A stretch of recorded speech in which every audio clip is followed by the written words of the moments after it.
তৃণমূল জামানায় একেবারে শেষ লগ্নে বন্ধ হয়ে গিয়েছিল কাকসার মলানদিঘি অঞ্চলের আদুরিয়া গ্রামের এক শিশু শিক্ষা কেন্দ্র। একসময় যে শিশু শিক্ষা কেন্দ্রে পড়ুয়ারা থাকতো, বই থাকতো, আর সেখানে একরাশ আতঙ্ক বিরাজ করছে। নিভে গেছে শিক্ষার আলো। আদিবাসী অধ্যুষিত এই আদুরিয়া গ্রামের বাসিন্দারা দিনমজুরের কাজ করে রুটি রুজি সংস্থান করেন। বাড়ির দোরগোড়া শিশু শিক্ষা কেন্দ্রটি থাকায় বই হাতে পড়ুয়ারা সেই শিশু শিক্ষা কেন্দ্রে চলে যেত। কিন্তু তৃণমূল জামানার একেবারে শেষ লগ্নে আচমকা আদুরিয়া গ্রামের শিশু শিক্ষা কেন্দ্রটি বন্ধ হয়ে যাওয়ায়, যার ফলে 4 কিলোমিটার দূরে হেঁটে পড়ুয়াদের এখন যেতে হয় জঙ্গলের মাঝখান দিয়ে। কাকসার রক্ষিতপুর গ্রামে এখন পড়ুয়ারা যাচ্ছে পড়াশোনা করতে। যে জঙ্গল দিয়ে পড়ুয়াদের স্কুলে যেতে হয়, সেই জঙ্গলের রাস্তাও নিরাপদ নয়, যে কোনো সময় বিপদ আসতে পারে। কিন্তু বিপদকে সঙ্গে নিয়ে এখন খুদে পড়ুয়ারা যাচ্ছে স্কুলে।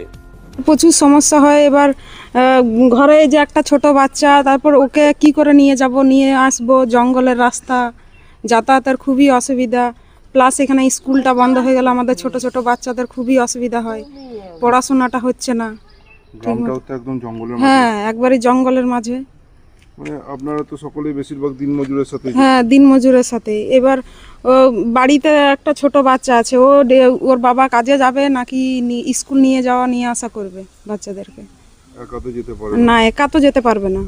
কি চাইছেন এখন আপনারা? আমরা একটাই চাই যে যাতে আমাদের স্কুলটা ওপেন হয়। আছে কতদিন হবে? এই 2-3 বছর। তৃণমূল আমলে হ্যাঁ, তৃণমূল আমলে হয়েছে স্কুল বন্ধ। কি জন্য বন্ধ হয়েছে? কি জানি কমের জন্য বন্ধ হয়েছে। কিন্তু এখন আপনাদের বাচ্চাদেরকে কোথায় নিয়ে যেতে হয়? ওই রক্ষিতপুর। কত দূর এখান থেকে? এখান থেকে তাও যেতে হবে অনেকটাই। 3-4 কিলোমিটার। হ্যাঁ, সাইকেলে করে যাই এই বড়দের সাথে। কিন্তু ছোটরা তো একা যেতেও পারবে না, এই বাড়িতে কেউ দিয়ে আসতে হয়, আমারা না হলে ওর বাবারা থাকলে ওর বাবারা যায়। একা গেলেও তো একটা ভয় কারণ হয়ে যায়। না, ওরা ভয়ে যেতেই পারে না স্কুল। এই যেমনি আজকে ছুটি আছে, যাবার কালকে যাবে, সে আমাদেরকে কাজ কামাই করে এখন মাঠে যাচ্ছে, যেতে হবে দিতে। এখন কি চাইছেন? এখন চাইছি স্কুলটা খুললে ভালো হতো। ছোট ছোট বাচ্চারা উঠছে। তৃণমূল জামানার একেবারে শেষ লগ্নে কেন এই শিশু শিক্ষা কেন্দ্র বন্ধ করে দেওয়া হলো, সেটা এখনো অজানা অসহায় এই মানুষজনদের কাছে। প্রত্যন্ত গ্রামের এই মানুষজনদের জন্য এবার নিজেই সমস্যার সমাধানে হস্তক্ষেপ করলেন দুর্গাপুর পূর্বের বিজেপি বিধায়ক চন্দ্রশেখর বন্দ্যোপাধ্যায়। জেলা স্কুল দপ্তরের আধিকারিকদের সাথে সাথে রাজ্যের স্কুল দপ্তরের যারা আধিকারিক রয়েছেন, তাদেরকে চিঠি দিয়ে এই সমস্যার সমাধানের জট খোলার জন্য প্রস্তাব দিলেন দুর্গাপুর পূর্বের বিজেপি বিধায়ক চন্দ্রশেখর বন্দ্যোপাধ্যায়। আমরা ইমিডিয়েটলি এটা চিঠি দিয়েছি স্কুল এডুকেশন ডিপার্টমেন্টে, এবং তারা এই সমস্যার সমাধান করে ওখানে নতুন করে বিল্ডিং রিকনস্ট্রাক্টেড করে স্কুলকে চালু করার ব্যবস্থা করা হবে। ওই স্কুলে যারা শিক্ষকতা করতেন তাদের স্যালারিও ডিউজ ছিল, সেগুলো তাদের রিনিউয়াল করা হয়েছে। এরকম বহু এসএসকেতে এই ধরনের পরিস্থিতি দুর্গাপুর পূর্ব বিধানসভার অঞ্চল ভিত্তিক মলানদিঘি, গোপালপুর, আমলাজোড়ায় বহু স্কুলে অভিযোগ পেয়েছি।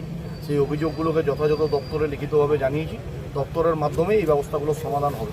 আপনারা কাল দেখেছেন মুখ্যমন্ত্রী নিজে নবান্নে গিয়ে স্কুল এডুকেশন ডিপার্টমেন্টের যা যা অ্যালটমেন্ট ছিল সেই অ্যালটমেন্টগুলোকে ইন্ডিভিজুয়াল অ্যালটমেন্ট কালকে দিয়ে ঘোষণা করেছি। আমরা এগুলো কাজ শুরু করেছি, খুব শীঘ্র এই সমস্যার সমাধান হবে। দুর্গাপুরে কাকসার আদুরিয়া গ্রামে তৃণমূল জামানায় বন্ধ হয়ে যাওয়া এই শিশু শিক্ষা কেন্দ্রটি খুললে সুবিধা হবে প্রত্যন্ত গ্রামের মানুষজনদের। বিপদ হাতে নিয়ে জঙ্গল পেরিয়ে আর 4 কিলোমিটার দূরে স্কুলে যেতে হবে না পড়ুয়াদের পড়াশোনা করতে। এখন দেখার বিষয় হচ্ছে এই শিশু শিক্ষা কেন্দ্রের দরজা কবে খোলে। কাকসা থেকে অনুরাধা সেনগুপ্তর রিপোর্ট, খাঁটি খবর।